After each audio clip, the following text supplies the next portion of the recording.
You're watching KRQE News 13.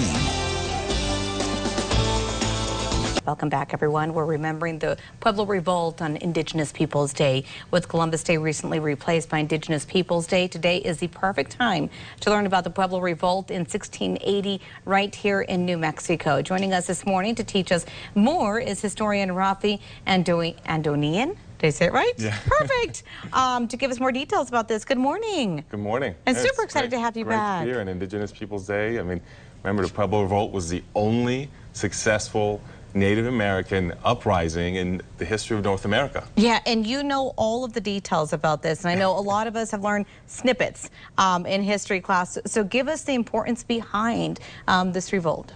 Well, it's often known as the first American Revolution, and the reason for that is because it's a century before the U.S. Revolution that, you know, July 4th, the Declaration of Independence, George Washington, all that. It's a century before then, wow, in 1680. And the Pueblo Indian groups, there's 20 plus at the time, come together and they organize this revolt. Santa Fe was under siege.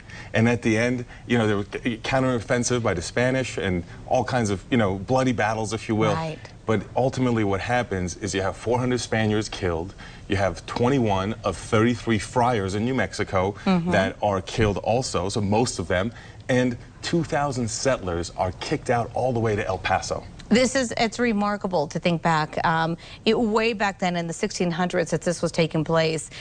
For folks now, as I mentioned, we don't hear too much about it. We only hear just a little bit here and there. Why is it so important for us to remember that time period?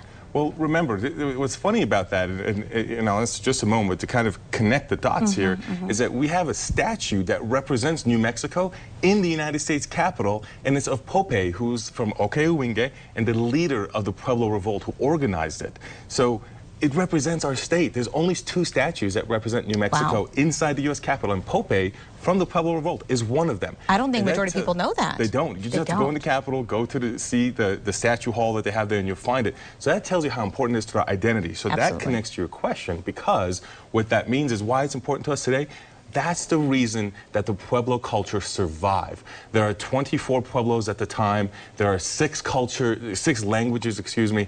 And what happens is that because of that revolt, because they push out the Spanish, when the Spanish ultimately come back 12 years later in 1692, the whole scheme is different.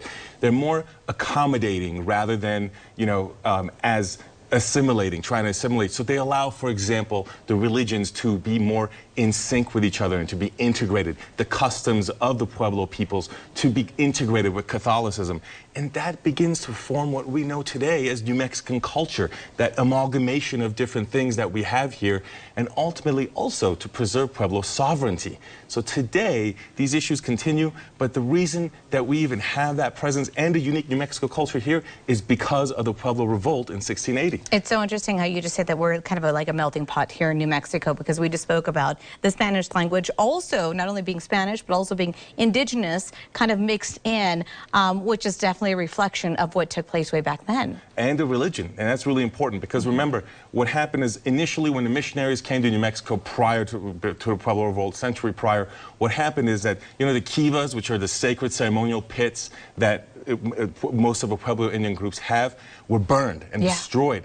Well, this time when they came back after the Pueblo Revolt, they didn't do that, right? They allowed for that at the same time. And that's why, though, when the Spanish came back, the churches that they had built, they found burned. You'll find them today if you go to Jemez Historic Site or you go to Pecos National Historical Park. You'll find burned churches there still to this day that are relics from the Pueblo Revolt. So much history. I'm a history freak, so I love it. We're out of time, but give me your website where you can find more details. CelebrityHistorian.com. Perfect. He's written several books, so get out there and read them. We'll be right back.